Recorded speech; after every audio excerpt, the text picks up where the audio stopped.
Hello बच्चों, कैसे हो? बढ़िया। आप बढ़िया तो मैं भी बढ़िया। तो देखो बच्चों, आज हमें क्या पढ़ाई करनी है।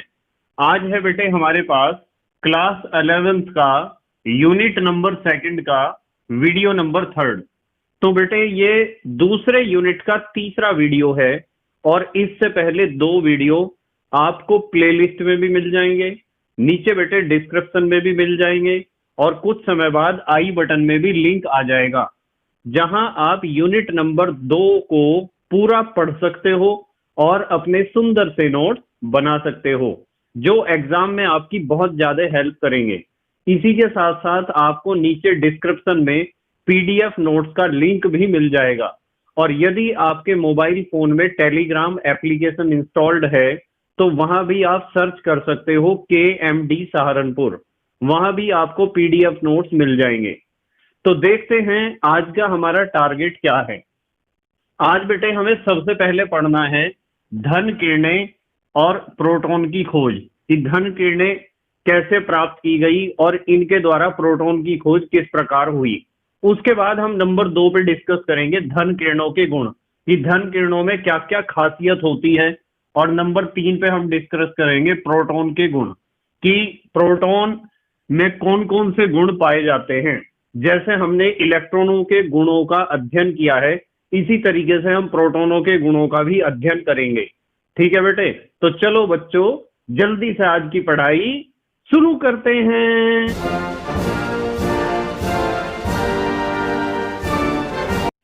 तो बेटे हमें सबसे पहले आज पढ़ना है धन किरणें या प्रोटॉन की खोज। ठीक है, तो देखते हैं। सबसे पहले हेडिंग लगाते हैं, यहाँ आप भी मेरे साथ साथ लिखा करो। हेडिंग लगाते हैं धन किरणें, धन किरणें, या इसके ब्रैकेट में लिखते हैं हम प्रोटॉन की खोज, प्रोटॉन की खोज। तो धन किरणों के बारे में पढ़ेंगे और इसी के साथ साथ हम डिस्कस करेंगे प्रोटॉन की खोज के बारे में। तो देखो सबसे पहले तो एक बात आपको ध्यान रखनी है कि एक वैज्ञानिक थे जिनका नाम था गोल्डस्टीन। क्या नाम था? गोल्डस्टीन। वैज्ञानिक का नाम ध्यान रखना है, गोल्डस्टीन। गोल्डस्टीन ने क्या किया, जूलियस प्लकर की तरह एक कांच की खोखली नली ली। इस तरह ये कांच की एक खोखली नली है और इस कांच की खोखली नली में उन्होंने लगाया निर्वात पंप, जैसे जूलियस प्लकर ने निर्वात पंप लगाया था। ये कांच की खोखली नली है। इस नली को आप कहते हो विसर्जन नली, या हम कह सकते हैं विसर्जन नली के साथ साथ विद्युत विसर्ग नली भी कह सकते हैं। तो गोल्डस्टीन ने क्या किया कि यहां जो कैथोड लगाया वो कैथोड था छिद्रित। कैसा था? छिद्रित। छिद्रित कैथोड था, जैसे छलनी होती है। और जो एनोड था वो नॉर्मल था। ये तो है हमारा नेगेटिव प्लेट यानी कैथोड, ये तो कैथोड है।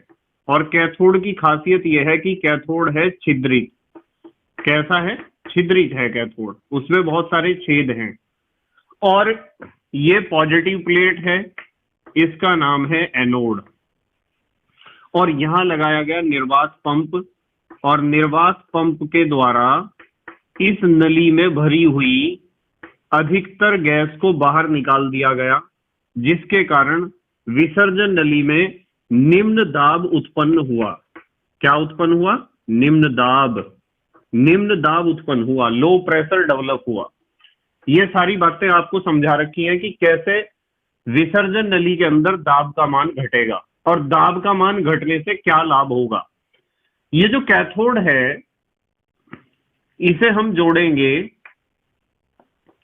बैटरी के ऋण आवेशित सिरे से। आप भौतिक विज्ञान में पढ़ते हो कि जो सेल का छोटा डंडा होता है वो माइनस का होता है और बड़े वाले डंडे प्लस के होते हैं। तो इधर प्लस वाला हिस्सा होगा, इधर माइनस वाला, और हमने इसे कनेक्शन इसका कर दिया है इन दोनों प्लेट से। तो माइनस वाला हिस्सा यानी छोटी प्लेट जुड़ी हुई है माइनस वाले इलेक्ट्रोड से, जिसे हम कहते हैं कैथोड। क्या कहते हैं? कैथोड। और प्लस वाली प्लेट जुड़ी हुई है प्लस वाली प्लेट जुड़ी हुई है प्लस वाले हिस्से से, यानी बड़े डंडे से, जिसे हम कहते हैं, इसे क्या कहते हैं, एनोड। ठीक है। बस एक दूसरी चीज आपको यह ध्यान रखनी है कि यहाँ जो बैटरी हमने यूज की है उसका वोल्टेज बहुत हाई है, तो मैं यहां लिखूंगा उच्च विभव। उच्च विभव। तो बिल्कुल ऐसा ही प्रैक्टिकल जूलियस प्लकर ने किया था। जूलियस प्लकर के प्रैक्टिकल में और गोल्डस्टीन के इस प्रैक्टिकल में सिर्फ इतना अंतर है कि जूलियस प्लकर के जो कैथोड और एनोड थे उनमें से कोई भी छिद्रित नहीं था, और गोल्डस्टीन ने जो कैथोड लिया वो छिद्रित लिया।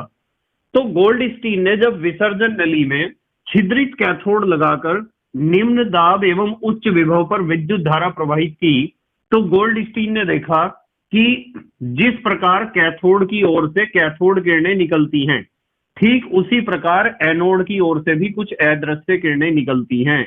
एनोड की ओर से भी क्या निकलती हैं, कुछ अदृश्य किरणें। और इन अदृश्य किरणों की खासियत यह है कि ये एनोड से कैथोड की ओर जाती हैं और कैथोड के छिद्रों में से गुजर जाती हैं, आर पार निकल जाती हैं, और कैथोड के छिद्रों से आर पार निकलकर जब नली की दीवार पर टकराती हैं तो एक चमक उत्पन्न करती हैं। क्योंकि ये किरणें एनोड से निकलती हैं, इसलिए इन किरणों को एनोड किरणें कहा गया या धन किरणें कहा गया, और ये नाम भी जे थॉमसन ने ही दिया था। आपको पता होना चाहिए कि जिस तरह कैथोड किरणों का नाम देने वाले जे थॉमसन थे, इसी तरीके से यहां एनोड किरण का नाम धन किरण जो रखा था वो जे थॉमसन ने ही रखा था। इस चीज को आप थोड़ा सा ध्यान रखना, ठीक है। तो इस तरीके से खोज हुई धन किरणों की। धन किरणें इन्हें इसलिए कहा गया क्योंकि ये धन आवेशित इलेक्ट्रोड अर्थात एनोड से उत्पन्न हो रही थी। तो अब ये तो डायग्राम आपको बनाकर आना है एग्जाम में, और इस डायग्राम के साथ आपको लिखना क्या है, लिखना यह है, देखो, गोल्डस्टीन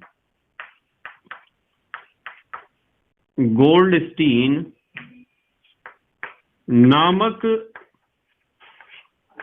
वैज्ञानिक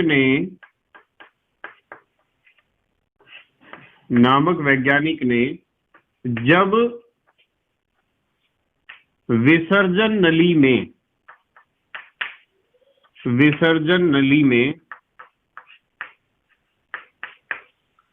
छिद्रित कैथोड लगाकर, देखो यही तो अंतर आया था, छिद्रित कैथोड लगाकर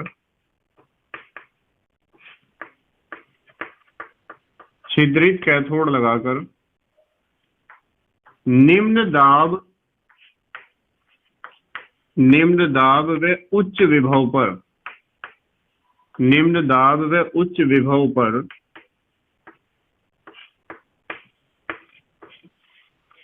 विद्युत धारा प्रवाहित की। निम्न दाब व उच्च विभव पर विद्युत धारा प्रवाहित की तो उन्होंने पाया कि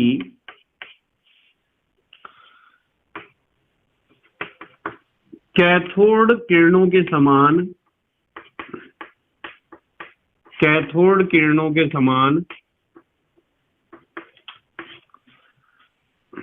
एनोड से भी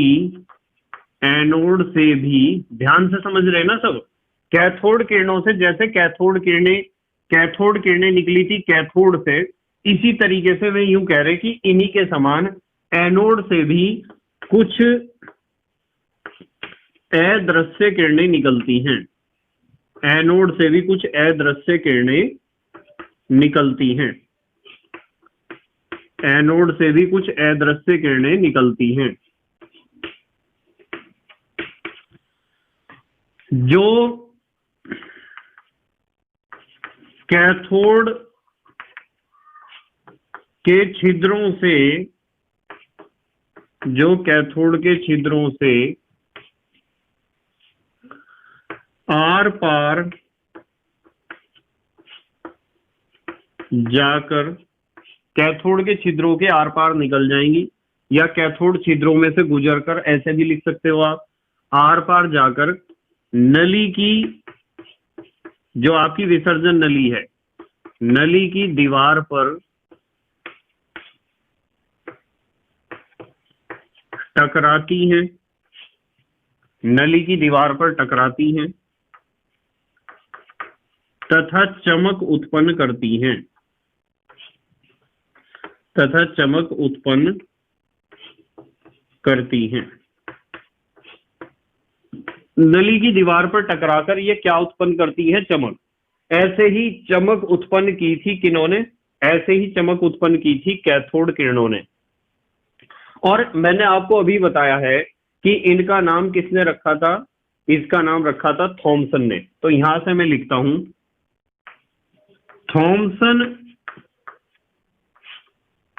थॉमसन नामक वैज्ञानिक ने, थॉमसन नामक वैज्ञानिक ने इन किरणों को, थॉमसन नामक वैज्ञानिक ने इन किरणों को धन किरणें कहा, धन किरणें कहा। ठीक है, इन किरणों को और भी नामों से जाना जाता है। इन किरणों को एनोड किरणें या कैनाल किरणें, कैनाल किरणें भी नाम रखा गया था इनका, कैनाल किरणें या गोल्डस्टीन, गोल्डस्टीन ने प्रैक्टिकल किया था ना, गोल्डस्टीन किरणें भी कहा जाता है, गोल्डस्टीन किरणें भी कहा जाता है। ये चीज आपको ध्यान रखनी है। तो यदि एग्जाम में क्वेश्चन आता है कि धन किरणें या प्रोटॉन की खोज के बारे में बताओ, तो आपको ये चित्र बनाना है और इतना लिखना है कि इस तरीके से धन किरणों की खोज हुई थी। ठीक है, और फिर इस बात का पता चला था कि यदि आप नली के अंदर हाइड्रोजन गैस भरोगे, कौन सी गैस? हाइड्रोजन गैस, तो हाइड्रोजन गैस से प्राप्त जो धन किरणें हैं वे होते हैं प्रोटॉन। क्या होते हैं? प्रोटॉन। तो हाइड्रोजन गैस से प्राप्त धन किरणों में जो धनावेशित कण होते हैं, उन धनावेशित कणों को हम कहते हैं प्रोटॉन। ठीक है, ये बात बताई थी रदरफोर्ड ने। हम यहां लिख सकते हैं, चलो लिखते हैं यहां इस बात को कि हाइड्रोजन गैस से प्राप्त, हाइड्रोजन गैस से प्राप्त धन किरणों में उपस्थित धनावेशित कण, धनावेशित कण प्रोटॉन होते हैं। क्या होते हैं? प्रोटॉन। और ये बात किसने बताई थी? रदरफोर्ड ने। अभी आगे भी मैं इसके बारे में डिटेल में आपको समझाऊंगा, पहले आप जल्दी से स्क्रीनशॉट लो, फिर करते हैं अगली बात। ले लिया? ठीक है, अब हम डिस्कस करेंगे बेटे धन किरणों के गुण।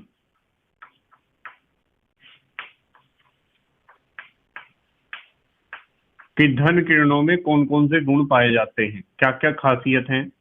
और ये क्वेश्चन इंपॉर्टेंट है, थोड़ा ध्यान से समझना पड़ेगा। ठीक है, मान लो मैं आपको एक बात कहूं कि धन किरणें हैं और उनके मार्ग में मैंने रख दी है एक अपारदर्शी वस्तु, और उस अपारदर्शी वस्तु की छाया प्राप्त हुई है मुझे किसी पर्दे पर। तो इस प्रयोग के आधार पर आप किस निष्कर्ष पर पहुंचोगे? मुझे पक्का पता है कि आपको पता है इस बात का कि आप इस निष्कर्ष पर पहुंचोगे कि धन किरणें अपारदर्शी वस्तु की छाया बना रही हैं। इससे निष्कर्ष निकलता है कि धन किरणें सीधी रेखा में चलती हैं। कैसी रेखा में? सीधी रेखा में। क्योंकि मैंने आपको सिखाया था कि जो किरणें सीधी रेखा में चलती हैं केवल वे किरणें ही किसी भी अपारदर्शी वस्तु की छाया बना सकती हैं। ठीक है, तो सबसे पहली बात तो यह है कि सबसे पहला गुण होता है इनका कि धन किरणें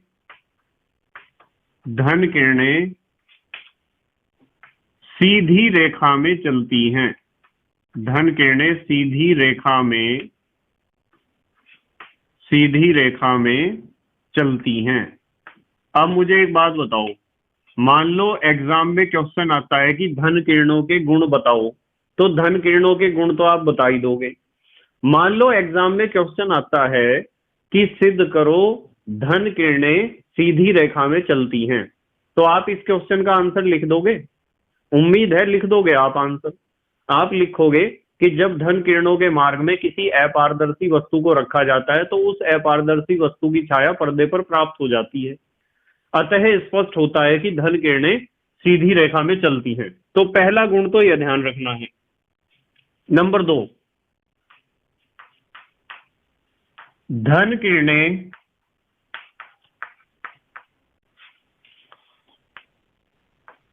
द्रव्यमान वाले कणों से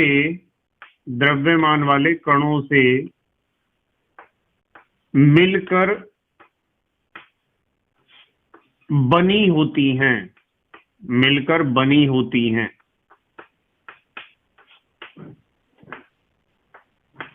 अर्थात धन किरणों में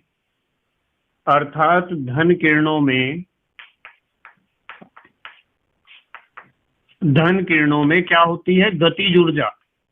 धन किरणों में गतिज ऊर्जा होती है। दूसरी बात ध्यान रखनी है कि जो धन किरणें हैं वे छोटे छोटे द्रव्यमान वाले कणों से मिलकर बनी होती हैं, और जब उन कणों में कुछ ना कुछ द्रव्यमान है तो उनमें गतिज ऊर्जा भी होगी, पक्की बात है। क्योंकि गतिज ऊर्जा के लिए दो चीजों की हमें जरूरत पड़ती है, एक तो द्रव्यमान की और एक तो वेग की। भाई धन किरणें गति तो कर रही हैं तो वेग तो है ही उनके पास। आपने गतिज ऊर्जा का फार्मूला पढ़ रखा है, half mv², k = half mv², kinetic energy = half mv², पढ़ रखा है ना। तो आपको पता है कि गतिज ऊर्जा के लिए दो चीजों की हमें जरूरत पड़ेगी, या तो द्रव्यमान की या तो वेग की। हमें द्रव्यमान भी उस वस्तु के अंदर जरूर चाहिए और वेग भी चाहिए। भाई धन किरणें गति तो कर रही है तो वेग तो है, और हमें इस बात का भी स्पष्टीकरण मिल गया है कि उनके अंदर जो कण है उनमें कुछ ना कुछ द्रव्यमान भी है। तो जब धन किरणों के अंदर उपस्थित कणों में द्रव्यमान भी है और उनके अंदर वेग भी है, तो पक्की बात है धन किरणों में गतिज ऊर्जा होगी। धन किरणों में क्या होगी? गतिज ऊर्जा। इस चीज को ध्यान रखना है। अब मान लो एग्जाम में क्वेश्चन आता है कि सिद्ध करो धन किरणें द्रव्यमान वाले कणों से मिलकर बनी होती हैं, या सिद्ध करो धन किरणों में गतिज ऊर्जा होती है, तो आप क्या आंसर लिखोगे? बताओ क्या आंसर लिखोगे आप लिखोगे कि जब धन किरणों के मार्ग में किसी हल्के क्षेपणी पहिए को रख दिया जाता है या किसी हल्के पैडल व्हील को रख दिया जाता है, तो वो क्षेपणी पहिया या पैडल व्हील घूमने लगता है, जैसा कि हमने पिछले वीडियो में डिस्कस किया था कैथोड किरणों को लेकर। तो यदि आप धन किरणों के मार्ग में किसी हल्के क्षेपणी पहिए या पैडल व्हील को रख दोगे तो वो पैडल व्हील घूमने लगता है उसके पैडल पर जैसे ही धन किरणें टकराती हैं। तो इससे स्पष्ट होता है कि धन किरणें एक छोटे छोटे कणों से मिलकर बनी है जिनमें जरूर कुछ ना कुछ द्रव्यमान है और कुछ ना कुछ गतिज ऊर्जा है। ठीक है, अब आते हैं नंबर 3 पर। धन किरणें, ध्यान से समझना बिल्कुल, धन किरणें विद्युत क्षेत्र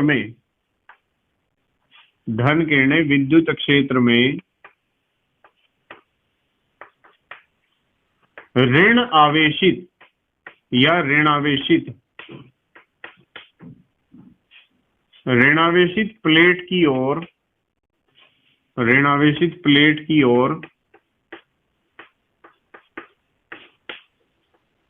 आकर्षित होती हैं। ऋणावेशित प्लेट की ओर आकर्षित होती हैं।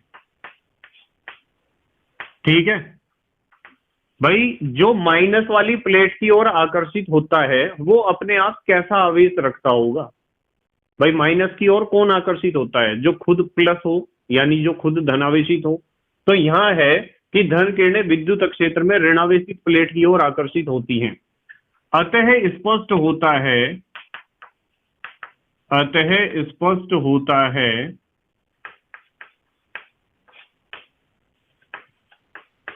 कि धन किरणों पर कैसा आवेश होता है, बताओ। धन किरणों पर धनावेश होता है। धन किरणों पर धनावेश होता है। बताओ ये बात समझ में आई क्या? मान लो एग्जाम में क्वेश्चन आता है कि सिद्ध करो धन किरणों पर धन आवेश होता है, तो आप कैसे सिद्ध करोगे? आप लिखोगे कि जब धन किरणों को विद्युत क्षेत्र में से प्रवाहित किया जाता है या विद्युत क्षेत्र में से गुजारा जाता है तो धन किरणें ऋण आवेशित प्लेट की ओर आकर्षित होने लगती हैं या ऋण आवेशित प्लेट की ओर मुड़ने लगती हैं। अतः स्पष्ट होता है कि धन किरणों पर धन आवेश होता है। देखो कैसे, मान लो आपके पास ये एनोड है, ये प्लस लगा दिया मैंने, ये एनोड है, ये है एनोड, और यहां आपने इधर तो एक प्लेट लगाई ऋणावेशित प्लेट और इधर एक प्लेट लगाई धनावेशित प्लेट, यानी यहां आपने उत्पन्न कर दिया विद्युत क्षेत्र। तो जब एनोड से धन किरणें निकलेंगी तो ये ऋणावेशित प्लेट की ओर मुड़ेंगी। किसकी ओर मुड़ेंगी? ऋणावेशित प्लेट की ओर। तो जो माइनस की तरफ आकर्षित होता है, ऋणावेश की तरफ आकर्षित होता है, वो तो स्वयं धनावेशित होगा। या यूं कह दो कि प्लस से कौन दूर भागता है? ये किरणें प्लस से तो दूर भाग रही हैं, प्लस धनावेश से दूर कौन भागता है? धनावेश से प्रतिकर्षित कौन होता है? जो खुद धनावेशित हो। तो दोनों ही फैक्टर यहां हमें समझा रहे हैं कि धन किरणों पर कैसा आवेश होगा? धनावेश, क्योंकि ये ऋण आवेशित प्लेट की ओर आकर्षित होती है और क्योंकि ये धनावेशित प्लेट से प्रतिकर्षित होती हैं। तो ये चीज आपको ध्यान रखनी है। नंबर 4, इनकी भेदन क्षमता तो समझते हो आप, आर पार निकलने की क्षमता। इनकी भेदन क्षमता कैथोड किरणों से कम होती है। कैथोड किरणों से कम होती है। इनकी जो भेदन क्षमता है वो किससे कम होती है? कैथोड किरणों से। कैथोड किरणें जितना ज्यादा मोटी चादर को भेद देंगी उतनी मोटी चादर को धन किरणें नहीं भेद पाती हैं। नंबर 5 बहुत इंपॉर्टेंट पॉइंट है, इस पॉइंट पे जरा ध्यान देना। वैसे तो आप सारे पॉइंट पे ही ध्यान दे रहे होंगे। बेटे जो हाइड्रोजन गैस होती है ना, यदि उसे नली में भर दिया जाए, कौन सी नली में? विसर्जन नली में या विद्युत विसर्ग नली में, तो हाइड्रोजन गैस से प्राप्त जो धन किरणें हमें होंगी, हाइड्रोजन गैस से प्राप्त धन किरणें जो होंगी उनमें बेटे केवल प्रोटॉन होते हैं। केवल प्रोटॉन। ये बात मैंने अभी सिखाई थी आपको। प्रोटॉन को आप या तो H पॉजिटिव लिखो या P पॉजिटिव लिखो, बस ये दो संकेत याद रखो। हाइड्रोजन गैस से प्राप्त धन किरणों में केवल प्रोटॉन होते हैं। ये जो प्रोटॉन नाम है ये रदरफोर्ड ने दिया था। प्रोटॉन नाम किसने दिया था? रदरफोर्ड ने। प्रोटॉन की खोज किसने की थी? गोल्डस्टीन ने। इस चीज में कंफ्यूजन नहीं होना चाहिए। वैसे आपके जो बुक्स हैं उसमें कुछ बुक्स ऐसी हैं उनमें लिखा हुआ है कि प्रोटॉन की खोज रदरफोर्ड ने की थी। रदरफोर्ड ने नाम दिया था प्रोटॉन, हालांकि कुछ बुक्स में लिखा हुआ है और कुछ टीचर बताते हैं कि प्रोटॉन की खोज रदरफोर्ड ने ही की थी। और आप यदि इसे बोर्ड एग्जाम में लिख के आओगे तो आपको नंबर भी मिल जाएंगे, कोई दिक्कत नहीं होगी। पर यदि आप किसी कॉम्पिटिटिव एग्जाम में बैठे हो तो प्रोटॉन की खोज आती है तो आपको गोल्डस्टीन लिखना है, बस इतना ध्यान रखना, ठीक है। तो हमने पढ़ा है कि हाइड्रोजन गैस से प्राप्त जो धन किरणें होती हैं उनमें क्या होते हैं? प्रोटॉन। नंबर 6, छठा पॉइंट, छठा गुण देखते हैं। इनका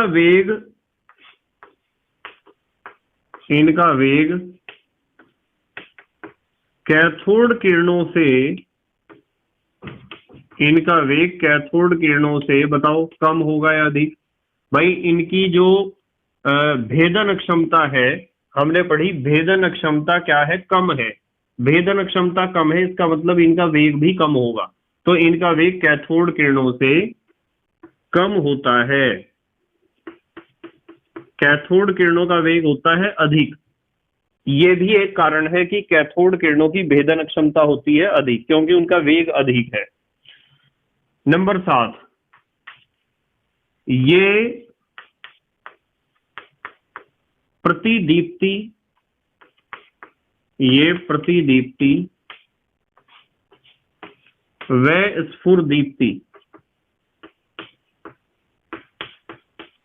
ये प्रतिदीप्ति व स्फुरदीप्ति उत्पन्न करती हैं। देखो ये दोनों जो शब्द हमने पढ़े ना, दो शब्द हमने पढ़े हैं, एक तो प्रतिदीप्ति और एक पढ़ा है स्फुरदीप्ति। दोनों में अंतर बताता हूं मैं क्या है। वैसे तो भौतिक विज्ञान में आप पढ़ोगे ही, या फिर आपने पढ़ लिया होगा, आपके फिजिक्स के टीचर ने आपको बता दिया होगा। प्रतिदीप्ति का मतलब होता है जब किसी पृष्ठ पर प्रकाश पड़ता है और वो पृष्ठ तुरंत चमकने लगता है। मान लो कोई सरफेस है, कोई सतह है, कोई पृष्ठ है और उसके ऊपर पड़ा है प्रकाश, और प्रकाश के पड़ने से तुरंत वो सतह, वो पृष्ठ, वो सरफेस चमकने लगता है। तो इस प्रकार तुरंत चमकने को हम कहते हैं प्रतिदीप्ति। क्या कहते हैं? प्रतिदीप्ति। और एक होता है स्फुरदीप्ति। स्फुरदीप्ति का मतलब होता है कि जब किसी पृष्ठ पर, सतह पर, किसी सरफेस पर प्रकाश पड़ता है तो उस समय तो वो सतह चमकती नहीं है उतना ज्यादा, और जब वहां उस स्थान पर हो जाता है अंधेरा, बिल्कुल अंधेरा हो जाता है, तो वो सतह फिर चमकती है अंधेरे में। तो इसे कहते हैं स्फुरदीप्ति। वैसे ज्यादा डिटेल में तो आपके भौतिक विज्ञान के अध्यापक ही आपको बताएंगे। मुझे इसके बारे में ज्यादा नॉलेज नहीं है, क्योंकि मैं एक रासायनिक विज्ञान का अध्यापक हूँ। भौतिक विज्ञान के अध्यापक आपको ज्यादा बताएंगे इसके बारे में। देखो मैं अच्छा एक एग्जांपल देता हूं। मान लो आपको मैं कहूं कि आप किसी स्टेशनरी की शॉप पर जाते हो, वहां आपको छोटे छोटे स्टार या स्टोन्स मिलते हैं, लगभग पैरेट कलर के। पैरेट कलर तो पता है आपको, light green colour, light green और येलो का जो मिक्सचर होता है पैरेट कलर। जो लड़कियां हैं उन्हें तो पता होगा, पक्की बात है। पैरेट कलर के आपको स्टोन मिलते हैं स्टेशनरी की दुकान पर, सितारे, स्टार्स, कुछ भी कह सकते हो, जिन्हें आप स्टिकर की तरह यूज करते हो। उसे वहां से उतारा, पेपर पे से उतार के कहीं भी दीवार पे चिपका देते हो या अपनी बुक पे चिपका देते हो। इस तरह के स्टार्स आपने देखे होंगे, या स्टोन भी कहते हैं कुछ बच्चे उन्हें। तो वे दो तरह के होते हैं।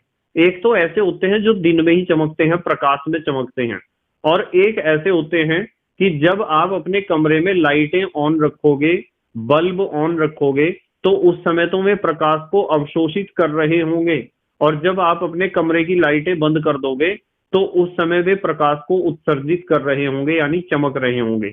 तो जो स्टार्स या स्टोन्स स्टिकर वाले तुरंत प्रकाश की उपस्थिति में ही चमकते हैं, वे तो दिखाते हैं प्रतिदीप्ति का गुण। और जो प्रकाश की उपस्थिति में तो ऊर्जा को अवशोषित करते हैं, और जब प्रकाश अनुपस्थित होता है अर्थात अंधेरा हो जाता है, उस समय प्रकाश को उत्सर्जित करते हैं अर्थात अंधेरे में चमकने लगते हैं। तो उनके इस गुण को हम कहते हैं स्फुरदीप्ति। जैसे आपने देखा होगा कि कुछ घड़ियां ऐसी होती है कि उनके अंदर सुइयां या नंबर जो होते हैं उनके ऊपर भी लगा होता है, वही रेडियो एक्टिव फास्फोरस। वो फास्फोरस ऐसा होता है कि वो प्रकाश को अवशोषित करेगा, कुछ देर तक प्रकाश उसके अंदर रुकेगा, और फिर जब वहां अंधेरा हो जाएगा कमरे में, आप लाइट ऑफ कर दोगे कमरे की, तो फिर वो प्रकाश उत्सर्जित होगा और वो चमकने लगेंगी सुइयां या फिर नंबर जहां भी वो लगा हुआ है। या फिर आपने दो तरह के साइन बोर्ड देखे होंगे, दो तरह के बोर्ड होर्डिंग देखे होंगे जब आप किसी रोड पर जाते हो रात को। कुछ तो बोर्ड ऐसे होते हैं, बड़े बड़े एडवर्टाइजमेंट सड़क के किनारे लगे होते हैं, आपकी गाड़ी की लाइट जब बोर्ड पे पड़ती है तो चमकते हैं वे। कुछ तो ऐसे होते हैं। या ट्रैफिक पुलिस के जितने भी कर्मचारी हैं उन्हें देखा होगा, वे एक इस तरह की जैकेट पहन के रखते हैं कि जब उस पर लाइट पड़ती है तो बहुत तेज चमकती है वो जैकेट, या उस जैकेट पे बनी हुई पट्टियां बहुत तेज चमकती हैं। तो इस घटना को, जो तुरंत प्रकाश की उपस्थिति में तुरंत चमकने वाला घटना है या गुण है, उसे हम कहते हैं प्रतिदीप्ति। और स्फुरदीप्ति का मतलब यह है कि जब प्रकाश पड़ता है उन बड़े बड़े साइन बोर्ड पर या होर्डिंग पर, उस समय तो वह नहीं चमकते हैं, पर जब वहां अंधेरा हो जाता है फिर चमकते हैं अभी। तो इस गुण को हम कहते हैं स्फुरदीप्ति। तो मुझे उम्मीद है कुछ थोड़ा थोड़ा आइडिया आपको लगा होगा कि प्रतिदीप्ति और स्फुरदीप्ति में क्या डिफरेंस होता है। ये प्रतिदीप्ति व स्फुरदीप्ति उत्पन्न करती हैं कौन? धन किरणें। कौन सा नंबर था? 7वां नंबर। नंबर 8, ये फोटोग्राफिक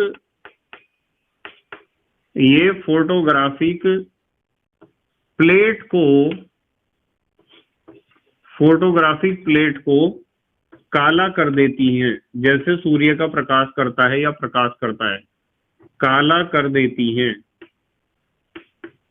फोटोग्राफिक प्लेट को काला कर देती हैं, यह गुण कैथोड किरणों में भी था, यह आपने पढ़ा था। अच्छा, नंबर 9 पे जो हम डिस्कस करेंगे पॉइंट, वो थोड़ा इंपॉर्टेंट है, मैंने स्टार लगा दिया, बिल्कुल ध्यान से देखेंगे। धन किरणों के, बिल्कुल ध्यान से समझो, धन किरणों के E/m का मान, जो धन किरणों का आवेश बटे द्रव्यमान है, E/m का मान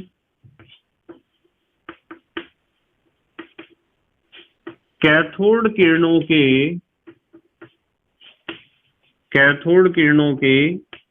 E/m से कम होता है। ये पेपर में क्वेश्चन आता है, ध्यान रखना। जो कैथोड किरणों का E/m था ना, उससे कम मान होता है धन किरणों के E/m का। अब यहाँ आपके दिमाग में एक सवाल खड़ा हो रहा होगा कि सर ऐसा क्यों है? ऐसा इसलिए है क्योंकि जो कैथोड किरणें हैं, कैथोड किरणें तो हमेशा इलेक्ट्रॉन की ही बनी हैं। थोड़ा ध्यान से समझना पड़ेगा। कैथोड किरणें हमेशा इलेक्ट्रॉन की बनी हैं, तो उनका द्रव्यमान इलेक्ट्रॉन का कम है। जब आप हर बटे के नीचे जो संख्या लिखी होती है उसे आप हर कहते हो। जब हर का मान कम है, इलेक्ट्रॉन का द्रव्यमान कम है, तो पूरी भिन्न का मान क्या होगा? बड़ा होगा, यानी टोटल वैल्यू बड़ी होगी, क्योंकि हर छोटा है, इलेक्ट्रॉन का द्रव्यमान कम है। कैथोड किरणें हमेशा इलेक्ट्रॉन की ही बनी होती है। कैथोड किरणों में इलेक्ट्रॉन के अलावा कुछ भी नहीं मिलेगा, केवल इलेक्ट्रॉन मिलेगा आपको, और इलेक्ट्रॉन है बहुत हल्का। और जब इलेक्ट्रॉन हल्का है तो बटे में जो लिखा हुआ है, जो हर है, उसका मान कम है। और जब किसी भिन्न के हर का मान कम होता है तो भिन्न का कुल मान तो अधिक होता है। और यदि आप धन किरणों की बात करो तो धन किरणें बेटे क्या इलेक्ट्रॉन की बनी होती हैं? क्या धन किरणें केवल प्रोटॉन की बनी होती हैं? नहीं, धन किरणें केवल प्रोटॉन की नहीं होती हैं। धन किरणें सिर्फ एक ही केस में प्रोटॉन की बनी होंगी, जब आपने विसर्जन नली में भरी होगी या विद्युत विसर्ग नली में भरी होगी हाइड्रोजन गैस। यदि आप विद्युत विसर्ग नली में हाइड्रोजन गैस भरते हो ना, केवल उसी समय प्राप्त धन किरणों में केवल प्रोटॉन होते हैं, केवल उसी समय। पर यदि आपने ऑक्सीजन भर दी तो क्या धन किरणों में प्रोटॉन होंगे? नहीं, उस समय नहीं होंगे। यदि आपने हीलियम भर दी तो भी नहीं होंगे। सिर्फ हाइड्रोजन के केस में ही प्राप्त धन किरणों में प्रोटॉन होते हैं, अन्यथा बाकी सब में होते हैं धन आयन। और धन आयन में नाभिक भी होता है, और नाभिक में प्रोटॉन और न्यूट्रॉन बहुत सारे होते हैं, और कक्षाएं भी होती हैं, और कक्षाओं में इलेक्ट्रॉन भी होते हैं। उसमें से एक इलेक्ट्रॉन निकला तो एक ऐसा धनायन बनेगा जिसके ऊपर 1 इकाई धनावेश होगा। 2 इलेक्ट्रॉन निकले तो 2 इकाई धनावेश। तो मान लो आपने विद्युत विसर्ग नली में किसी परमाणु को रख रखा है, मान लो ये आपकी विद्युत विसर्ग नली है, थोड़ा ध्यान से समझना पड़ेगा। इस विद्युत विसर्ग नली में आपने यहां तो लगा दिया कैथोड, चलो वैसा ही बना दो, ये कैथोड है और ये एनोड है। जरा ध्यान से देखना, एनोड और कैथोड, ये एक परमाणु का नाभिक है, और नाभिक के बाहर कक्षा, और कक्षा में है इलेक्ट्रॉन। कक्षा में क्या है? इलेक्ट्रॉन है। ठीक है, मान लो इसमें 2 इलेक्ट्रॉन है, ऐसा मैंने मान लिया। वैसे तो परमाणु के पास कक्षाएं 2, 3, 4, 5 हो सकती हैं। मान लो इस परमाणु के पास एक नाभिक और एक कक्षा है, उसमें 2 इलेक्ट्रॉन है, जैसे हीलियम होता है। तो जब आप माइनस और प्लस चार्ज लगाओगे, उच्च विभव लगाओगे, निम्न दाब लगाओगे, तो इसमें से इलेक्ट्रॉन निकलेगा, पक्की बात है। यदि इसमें से एक इलेक्ट्रॉन निकला है तो वो एक इलेक्ट्रॉन निकलकर इधर को दौड़ेगा। इलेक्ट्रॉन बहुत सारे, ये तो एक परमाणु की हम यहाँ बात कर रहे हैं, परमाणु तो इसमें बहुत सारे होंगे। तो इलेक्ट्रॉन सारे निकलकर धनावेशी प्लेट की ओर दौड़ते हैं, जिन्हें आपने कहा था कैथोड किरणें। वे तो थे कैथोड किरणें, क्योंकि वे इलेक्ट्रॉन निकलकर कहां दौड़ते हैं, धनावेशी प्लेट की ओर। पर यदि हम बात करें कि इलेक्ट्रॉन इसमें से निकल गया है, तो इलेक्ट्रॉन निकलने के बाद पूरा परमाणु धनावेशित हो जाता है। और परमाणु जो धनावेशित हो जाता है, यदि उसमें से एक इलेक्ट्रॉन निकला तो उसके ऊपर एक इकाई धनावेश आएगा, यदि उसमें से दो इलेक्ट्रॉन निकले हैं तो उसके ऊपर दो इकाई धनावेश आएगा। तो वो जो धन आवेशित परमाणु है उसे तो बेटे आप धनायन कहते हो। क्या कहते हो, धनायन। और वो धन आयन वो अलग अलग तरह का हो सकता है। भाई आपने ऑक्सीजन गैस भरी तो उसके धनायन कुछ अलग तरह के बनेंगे, आपने हाइड्रोजन गैस भरी तो उसके धनायन कुछ अलग तरह के बनेंगे, आपने हीलियम गैस भरी है तो उसके धनायन कुछ अलग तरह के बनेंगे, आपने नाइट्रोजन गैस भरी है तो उसके धनायन कुछ अलग तरह के बनेंगे। और वे धनायन इस बात पर भी निर्भर करेंगे कि दाब आपने कितना घटा दिया, इस बात पर भी निर्भर करेंगे कि आपने जो इलेक्ट्रोड लगाए हैं, माने कैथोड एनोड, उनके ऊपर आपने कितने ज्यादा वोल्टेज की बैटरी लगाई है, इस बात पे भी निर्भर करेंगे धनायन। तो वे जो अलग अलग तरह के धनायन बनेंगे, उन अलग अलग तरह के धनायनों का, सुनियो ध्यान से, एक साथ ऋणावेशित प्लेट की तरफ जो मूव करने का गुण है, वे जब एक साथ ऋणावेशित प्लेट की तरफ अर्थात कैथोड की तरफ दौड़ती हैं, तो उन अलग अलग तरह के धनायनों के समूह को ही तो आपने धन किरणें कहा है। तो क्या धन किरणें इलेक्ट्रॉन से हल्की हैं? बताओ आप सोच के। कोई भी कैथोड किरण है, कैथोड किरण में क्या होगा, इलेक्ट्रॉन ही तो होगा। चाहे कोई सी गैस भर लो आप, इलेक्ट्रॉन ही होगा उसमें, क्योंकि कैथोड किरणें तो इलेक्ट्रॉन की ही बनी हुई हैं। पर यदि मैं बात करूं धन किरणों की, तो धन किरणों में अलग अलग तरह के धनायन होंगे, और वो चाहे धनायन कोई सा भी हो, वो बेटे इलेक्ट्रॉन से तो भारी होगा ही, ये बात बिल्कुल पक्की है। और जब वो इलेक्ट्रॉन से भारी होगा, तो मैंने आपको कहा कि धन किरणों के लिए जब आप E/m का मान निकाल रहे होंगे, तो m क्या है, द्रव्यमान। और द्रव्यमान क्या होगा, द्रव्यमान धन किरणों का ज्यादा होगा कैथोड किरणों के द्रव्यमान से, अर्थात इलेक्ट्रॉन के द्रव्यमान से। और जब इसके बटे में जो आपने द्रव्यमान लिखा है m, हर में जो लिखा है द्रव्यमान m, वो धन किरणों का अधिक होता है।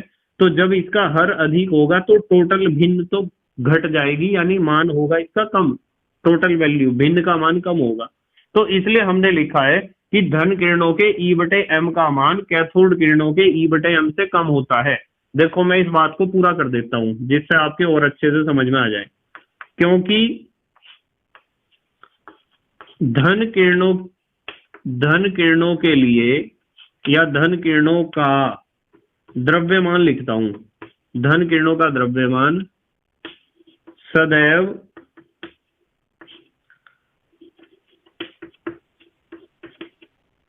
कैथोड किरणों से अधिक होता है। ठीक है, ध्यान रखना है इस चीज को। धन किरणों का द्रव्यमान जो होगा, अब धन किरणों के द्रव्यमान का मतलब यह है कि धन किरणें जिन कणों से मिलकर बनी है उन कणों का द्रव्यमान। ऋण किरणों का अर्थात कैथोड किरणों का द्रव्यमान का मतलब यह है कि जो आपकी कैथोड किरणें हैं या ऋण किरणें हैं, वे किन कणों से मिलकर बनी है उनका द्रव्यमान। आपको पता है वे तो हमेशा इलेक्ट्रॉन से ही मिलकर बनेंगी। तो यहाँ द्रव्यमान ज्यादा है, इसलिए E/m का मान हो जाएगा कम, और यहाँ द्रव्यमान कम है इसलिए E/m का मान हो जाएगा ज्यादा। ये बहुत काम का पॉइंट है और इस पॉइंट को आपको याद रखना है। अब आते हैं नंबर 10 पर, 10वां पॉइंट। 10वें पॉइंट में आपको एक बात सीखनी है, और वो मैं यहीं सिखा देता हूं, नहीं तो बाद में मुझे सिखानी पड़ेगी। रदरफोर्ड ने हाइड्रोजन गैस से प्राप्त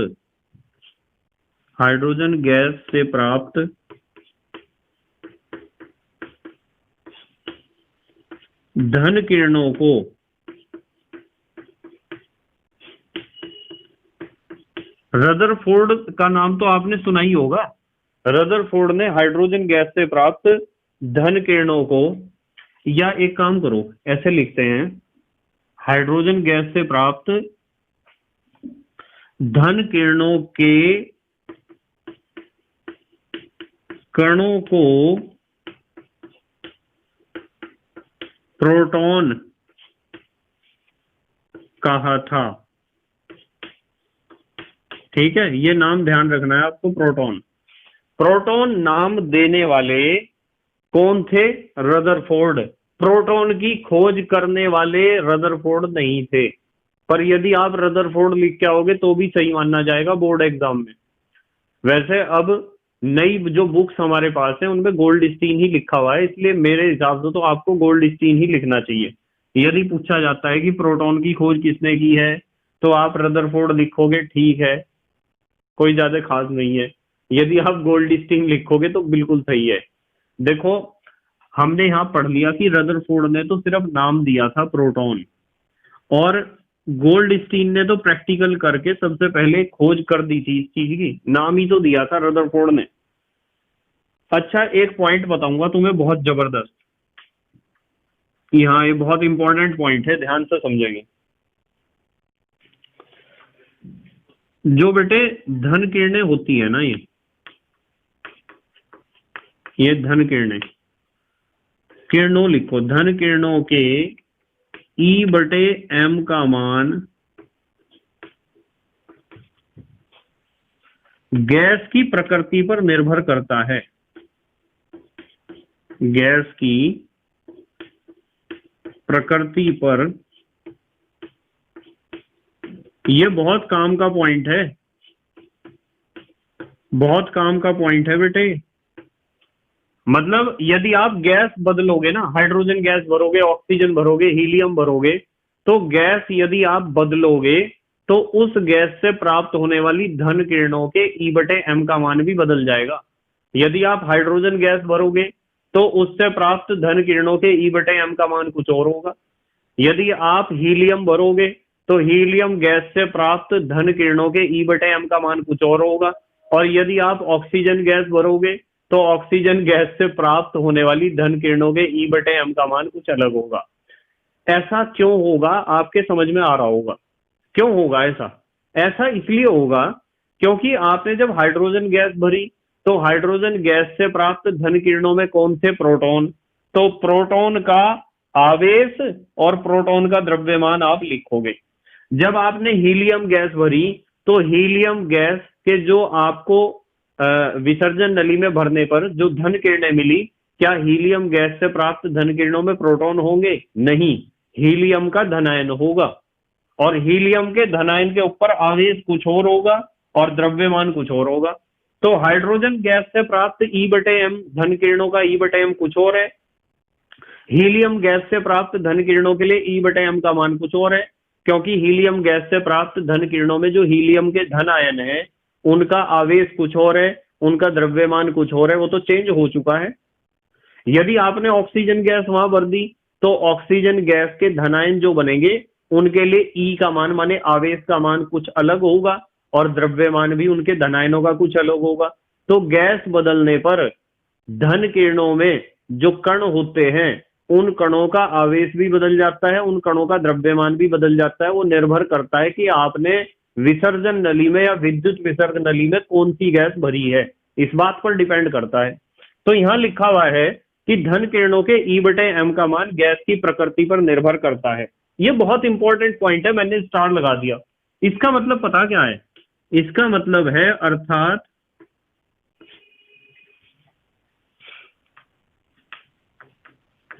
अलग अलग, अलग अलग लिख दो या भिन्न भिन्न लिख दो, एक ही बात है। अलग अलग गैसों से प्राप्त लिखता हूं, अलग अलग गैसों से प्राप्त धन किरणों के E/M का मान, E/M का मान अलग अलग होता है। ये चीज बहुत इंपॉर्टेंट है, बहुत ज्यादा इंपॉर्टेंट। जो पॉइंट कुछ ज्यादा इंपॉर्टेंट होता है, ज्यादा खास होता है, उसके ऊपर मैं स्टार लगा देता हूँ या आपको बता तो देता ही हूँ कि ये चीज इंपॉर्टेंट है। जल्दी से स्क्रीनशॉट लो, फिर बहुत अच्छी बात करेंगे हम। स्क्रीनशॉट लो बेटे, ले लिया? ठीक है। अब हम पढ़ेंगे प्रोटॉन के गुण।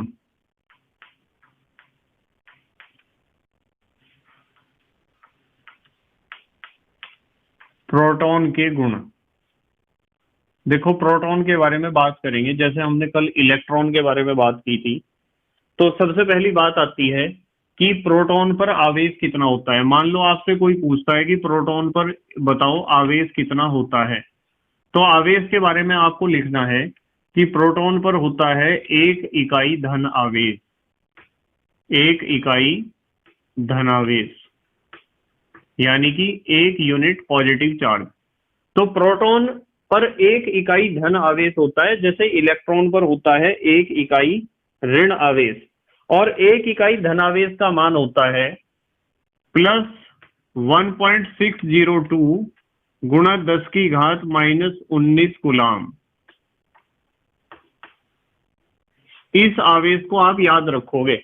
जैसे इलेक्ट्रॉन का आवेश हमने लिखा था -1.602 गुणा 10 की घात -19 कूलाम, उतना ही आवेश होता है प्रोटॉन पर इलेक्ट्रॉन का आवेश तो था ऋण आवेश और प्रोटॉन का आवेश होता है धन आवेश। देखो इस आवेश को आप ESU में भी लिख सकते हो। ESU में इसका मान होता है प्लस 4.808 गुणा 10 की घात -10 ESU, इलेक्ट्रोस्टैटिक यूनिट।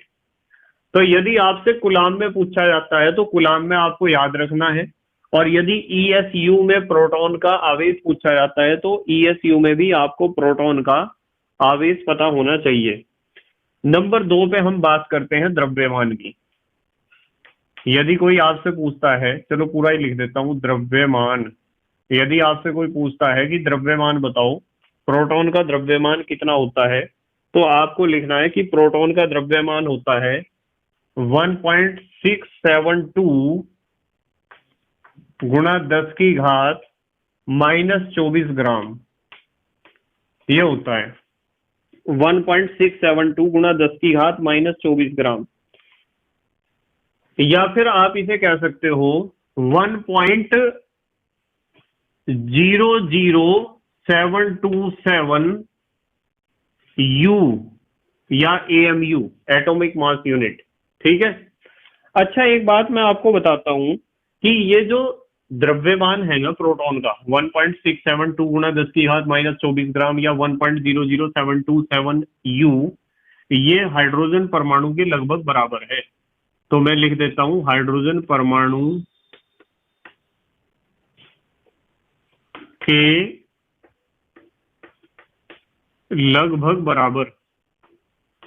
देखो जब हमने इलेक्ट्रॉन के द्रव्यमान की बात की थी, तो इलेक्ट्रॉन के द्रव्यमान में आपको एक चीज मैंने बताई थी कि इलेक्ट्रॉन का द्रव्यमान हाइड्रोजन परमाणु का 1/1837वां भाग होता है। वो तो था इलेक्ट्रॉन का द्रव्यमान हाइड्रोजन परमाणु के 1/1837वें भाग के बराबर। यानी हाइड्रोजन परमाणु के यदि आपने 1837 टुकड़े कर दिए ना, मान लो आपके पास कोई हाइड्रोजन का परमाणु है और उसके आपने टुकड़े कर दिए 1837, तो उनमें से हर एक टुकड़ा एक इलेक्ट्रॉन के द्रव्यमान के बराबर होगा। तो इलेक्ट्रॉन कितना हल्का है खुद सोच लो आप। और जब हम प्रोटॉन की बात करते हैं तो प्रोटॉन में हमने लिखा है हाइड्रोजन परमाणु के लगभग बराबर। तो प्रोटॉन का द्रव्यमान हाइड्रोजन परमाणु के लगभग बराबर है। तो इससे एक निष्कर्ष निकलता है। निष्कर्ष ये निकलता है कि इलेक्ट्रॉन बहुत हल्का है, प्रोटॉन भारी है। प्रोटॉन 1837 गुना भारी है, लगभग 1837 गुना ज्यादा भारी है। किससे? इलेक्ट्रॉन से। इस चीज को दिमाग में घुसा लो अपने, बिल्कुल एकदम। ठीक है। तो ये था द्रव्यमान। अच्छा एक बात और बताता हूं प्रोटॉन के बारे में। नंबर 3, आपको ध्यान रखना है कि 1 मोल प्रोटॉन पर जो आवेश होता है ना, 1 मोल प्रोटॉन को ऐसे लिख दूं बेटे, 1 मोल प्रोटॉन पर आवेश, 1 मोल प्रोटॉन पर जो आवेश होता है उसे हम कहते हैं 1 फैराडे। फैराडे एक वैज्ञानिक का नाम है, 12th क्लास में मैं पढ़ाऊंगा इसके बारे में। 1 मोल प्रोटॉन पर जो आवेश होता है उसे 1 फैराडे कहते हैं, और 1 मोल इलेक्ट्रॉन पर भी इतना ही आवेश होता है। और ये होता है लगभग 96,500 कूलाम। 96,500 कूलाम, ब्रैकेट में लिख देता हूं लगभग। एक फैराडे में 96,500 कूलाम होते हैं। ये चीज हमें फिजिक्स में भी इसकी जरूरत पड़ती रहती है। अच्छा, एक बात और बताता हूं प्रोटॉन के बारे में। प्रोटॉन की जो त्रिज्या होती है ना, प्रोटॉन की त्रिज्या, प्रोटॉन की त्रिज्या होती है 10⁻⁻13 सेंटीमीटर। कितनी होती है? 10⁻⁻13 सेंटीमीटर की कोटि की होती है, ऐसा आप कह सकते हो। पांचवा पॉइंट, इस पे जरा इंपॉर्टेंट लिख लेना आप, पांचवें पॉइंट पे। प्रोटॉन सभी पदार्थों का मौलिक कण होता है। सभी पदार्थों का मौलिक कण होता है। जिस प्रकार हमने कहा था इलेक्ट्रॉन के बारे में कि इलेक्ट्रॉन भी सभी पदार्थों का मौलिक कण है, अर्थात इलेक्ट्रॉन सभी पदार्थों में होता है, यह बात पक्की है।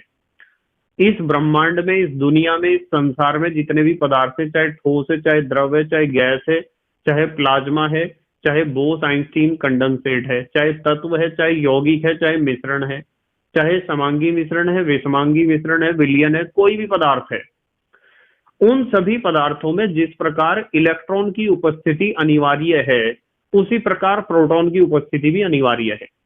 और इलेक्ट्रॉन की उपस्थिति सिद्ध करने के लिए या उसके स्पष्टीकरण के लिए हमने बहुत सारी घटनाओं के बारे में अध्ययन करा था। कल के वीडियो में हमने अध्ययन करा था, रेडियो एक्टिविटी से सिद्ध करा था हमने, तापायनिक उत्सर्जन से सिद्ध किया था, फोटो इलेक्ट्रिक इफेक्ट अर्थात प्रकाश विद्युत प्रभाव से हमने स्पष्ट किया था, और कैथोड किरणें तो सबूत दे ही रही थी ऑटोमेटिकली। पर यहां एक प्रॉब्लम है। यदि हम धन किरणों की बात करें तो धन किरणें इस बात का सबूत नहीं देती हैं कि प्रत्येक पदार्थ में प्रोटॉन होता है, क्योंकि केवल हाइड्रोजन गैस से प्राप्त धन किरणों में ही प्रोटॉन होते हैं। यदि आप किसी दूसरी गैस से प्राप्त धन किरणों का अध्ययन करने बैठ जाओगे तो आपको प्रोटॉन थोड़ा ही मिलेंगे, धनायन मिलेंगे आपको।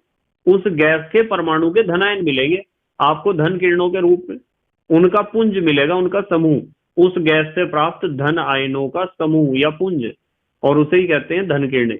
तो यहां तो धन किरणें भी पूर्ण रूप से स्पष्ट नहीं कर पा रही हैं कि प्रत्येक पदार्थ में प्रोटॉन का होना अत्यंत आवश्यक है, अर्थात अनिवार्य है। तो यहां हम फिर किस तरह समझेंगे, कैसे समझेंगे हम इस बात को? हमारे पास और भी बहुत सारे तरीके हैं, उनमें से एक बहुत बढ़िया तरीका आपको बताता हूं। यहाँ जो हमने लिखा है कि प्रोटॉन सभी पदार्थों का मौलिक कण होता है, इसे सिद्ध करने का एक तरीका है नाभिकीय अभिक्रियाएं या न्यूक्लियर रिएक्शन। देखो, अभिक्रियाएं तो बहुत तरह की होती हैं। हम पढ़ते हैं ज्यादातर रासायनिक अभिक्रियाओं को। रासायनिक अभिक्रियाएं वे होती है जिनमें इलेक्ट्रॉन पार्टिसिपेट करता है, इलेक्ट्रॉन हिस्सेदारी करता है, इलेक्ट्रॉन भाग लेता है।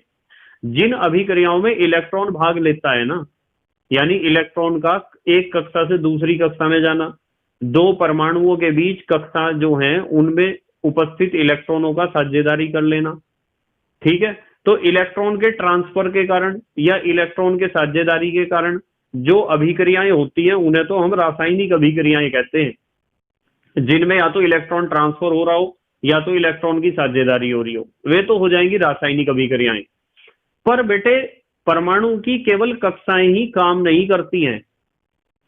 परमाणु के जो बीच में नाभिक होता है ना, वो नाभिक भी कुछ अभिक्रियाओं में पार्टिसिपेट करता है।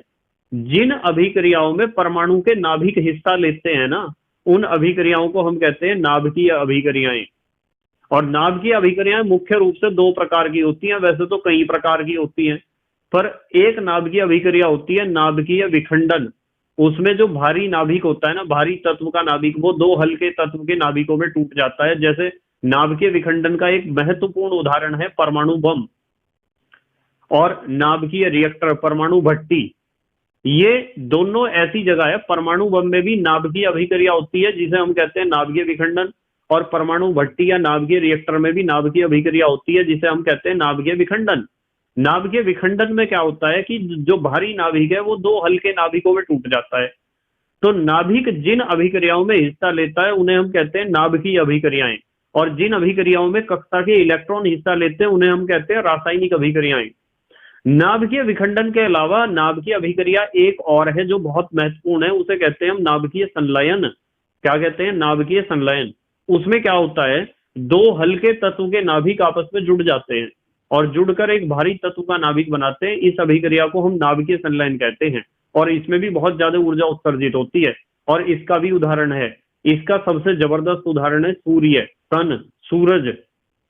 ये जो सूरज है, जो सूर्य है, जो सन है, इसमें नाभिकीय संलयन की क्रिया ही तो होती है बेटे। ये कोई रासायनिक अभिक्रिया नहीं होती। कभी आप वहां सोच रहे हो कि वहां तो दहन होता है, आग जल रही होती है। दहन नहीं, दहन से भी खतरनाक दहन, नाभिकीय संलयन। और नाभिकीय संलयन का पहला उदाहरण सूरज मैंने आपको बताया, सूर्य बताया, सन बताया। दूसरा उदाहरण याद रखना है हाइड्रोजन बम। हाइड्रोजन बम नाभिकीय संलयन का दूसरा उदाहरण है। और यदि मैं नाभिकीय विखंडन और नाभिकीय संलयन की तुलना करूं ना, नाभिकीय विखंडन और नाभिकीय संलयन दोनों नाभिकीय अभिक्रियाएं हैं। नाभिकीय विखंडन में तो नाभिक टूटता है, विखंडित होना माने टूटना। नाभिकीय संलयन में नाभिक, दो हल्के तत्वों के नाभिक आपस में जुड़ते हैं। संलयित होना माने आपस में मिल जाना, जुड़ जाना।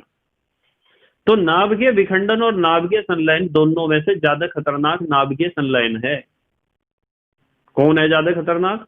नाभिकीय संलयन। बहुत ज्यादा ऊर्जा निकलती है उसमें, कई हजार, कई लाख, कई करोड़ गुना ज्यादा ऊर्जा नाभिकीय विखंडन के मुकाबले। जैसे मैं आपको एक सिंपल सा एग्जांपल दे सकता हूं कि नाभिकीय विखंडन से बनता है परमाणु बम। नाभिकीय विखंडन का अनुप्रयोग है परमाणु बम। नाभिकीय विखंडन का एप्लीकेशन है परमाणु बम, एटम बम। और नाभिकीय संलयन का अनुप्रयोग है हाइड्रोजन बम। तो हाइड्रोजन बम ज्यादा खतरनाक होता है परमाणु बम से। वैसे हमारे दुनिया के जितने भी पावरफुल देश हैं वे हमेशा इस बात को कहते हैं कि हमारे पास हाइड्रोजन, हमारे पास क्या है? परमाणु बम है, परमाणु बम है, परमाणु बम है। परमाणु बम बच्चा है हाइड्रोजन बम के मुकाबले। इस चीज को ध्यान रखो, ठीक है? जिस प्रकार आप एक माचिस की तिल्ली से दिवाली पे छुटाने वाला पटाखा जो होता है उसे चलाते हो ना, एक तो बड़ा पटाखा है, माचिस की तिल्ली तो एक छोटा पटाखा है। आप उसमें भी तो भरा हुआ है बारूद, माचिस की तिल्ली में बारूद होता है। आप उस छोटे पटाखे को, छोटे बम को चलाते हो और फिर उससे आप दिवाली का एक बड़ा बम छुटाते हो। तो वो माचिस की तिल्ली तो कुछ भी नहीं है उस बुलेट बम के मुकाबले, कुछ तो नहीं है। माचिस की तिल्ली से कई हजार गुना ज्यादा पावरफुल होता है बुलेट बम। ये बात तो आपको पता है। ठीक इसी तरीके से हाइड्रोजन बम के लिए, हाइड्रोजन बम के लिए बहुत कम बच्चों के समझ में आएगी बात, ध्यान से समझना। हाइड्रोजन बम के लिए परमाणु बम माचिस की तिल्ली होता है। अब आप खुद सोच लो हाइड्रोजन बम कितना खतरनाक होगा। हाइड्रोजन बम के लिए परमाणु बम माचिस की तिल्ली होता है। अब समझ में आ गया होगा आपके कि हाइड्रोजन बम कितना खतरनाक है। निष्कर्ष ये है कि जो नाभिकीय अभिक्रियाएं होती है ना, उन नाभिकीय अभिक्रियाओं से हमें स्पष्टीकरण मिलता है। हम सिद्ध कर पाते हैं कि हाँ, इस दुनिया में जितने भी पदार्थ हैं उनके अंदर इलेक्ट्रॉन की तरह प्रोटॉन भी होना बहुत जरूरी है, बहुत ज्यादा जरूरी है। तो प्रोटॉन भी मौलिक कण है। और नाभिकीय अभिक्रियाओं का सहारा लेकर रदरफोर्ड ने एक बहुत बढ़िया प्रैक्टिकल किया था। रदरफोर्ड ने क्या किया था, देखो, नाभिकीय अभिक्रिया कराई थी एक। रदरफोर्ड ने एक प्रयोग किया था, हमने लिखा है प्रोटॉन सभी पदार्थों का मौलिक कण है जिसे नाभिकीय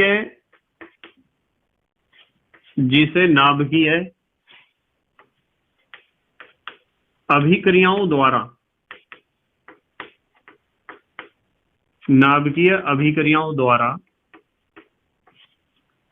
स्पष्ट किया जा सकता है।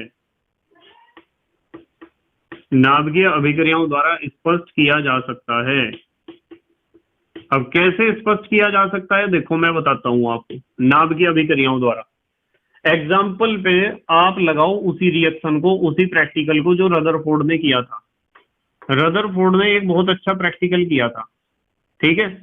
रदरफोर्ड का प्रयोग ऐसे लिख देता हूं मैं, उदाहरण रदरफोर्ड का प्रयोग है जो हमें स्पष्ट कर देगा कि हाँ, हर एक पदार्थ में प्रोटॉन है। रदरफोर्ड ने क्या करा कि ये नाइट्रोजन का परमाणु लिया 7n14 और इसके ऊपर अटैक कराया अल्फा पार्टिकल्स का 2He4 अल्फा कणों का इस पे हमला कराया, बमबारी कराई। तो उन्हें मिला 8 ऑक्सीजन 17 और साथ में मिला 1H1। क्या मिला? 1H1। तो यहाँ एक बात ध्यान रखनी है, देखो 7 और 2 9, परमाणु क्रमांक नीचे लिखा होता है, ऊपर लिखा होता है परमाणु भार।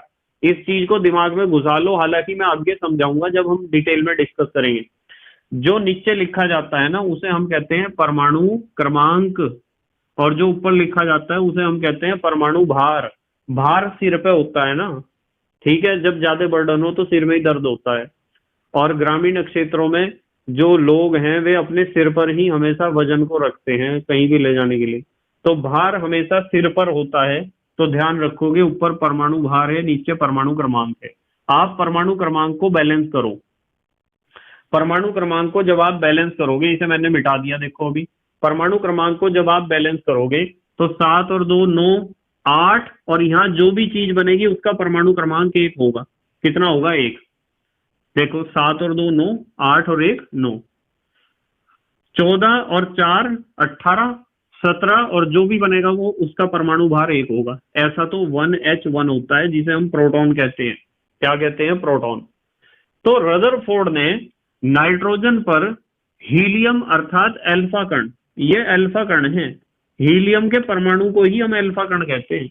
अल्फा कणों की जब बौछार करी तो उन्हें ऑक्सीजन के साथ कुछ धनावेशित कण प्राप्त हुए, और इन धनावेशित कणों को ही हमने कहा प्रोटॉन। क्या कहा? प्रोटॉन। तो नाइट्रोजन से और हीलियम से उन्होंने प्रोटॉन निकाल दिए।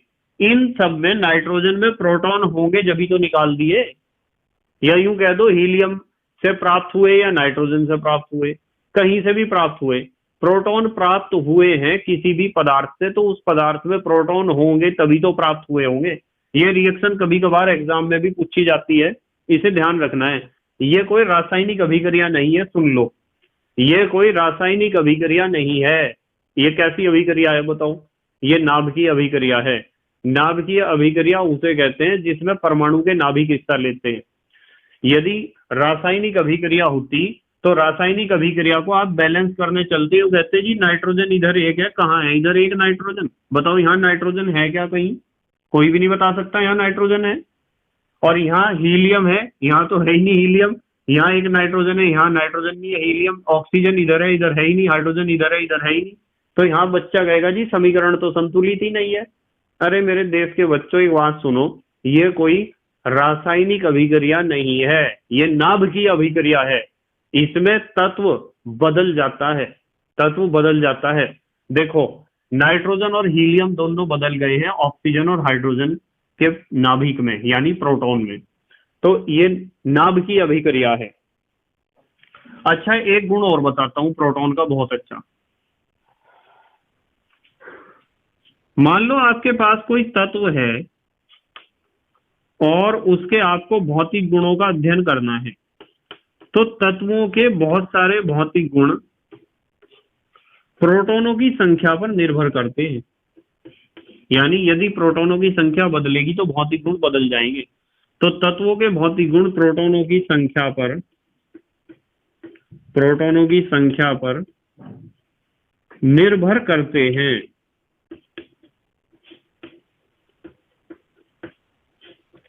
इस चीज को भी हमें ध्यान रखना है। तो जल्दी से हमारे देश के प्यारे प्यारे बच्चे स्क्रीनशॉट लेंगे। ले लिया बेटे स्क्रीनशॉट? ठीक है।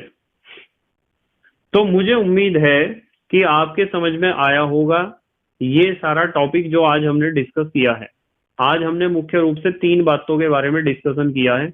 एक तो धन किरणें या प्रोटॉन की खोज के बारे में डिस्कस किया है, एक हमने डिस्कस किया है धन किरणों के गुणों के बारे में, और एक प्रोटॉन के गुणों के बारे में। ये तीनों क्वेश्चन बहुत इंपॉर्टेंट हैं आपके एग्जाम के पॉइंट ऑफ व्यू से। बस मेहनत और ईमानदारी से बेटे आपको पढ़ाई करनी है और अपने हैंड रिटन नोट्स बनाने हैं।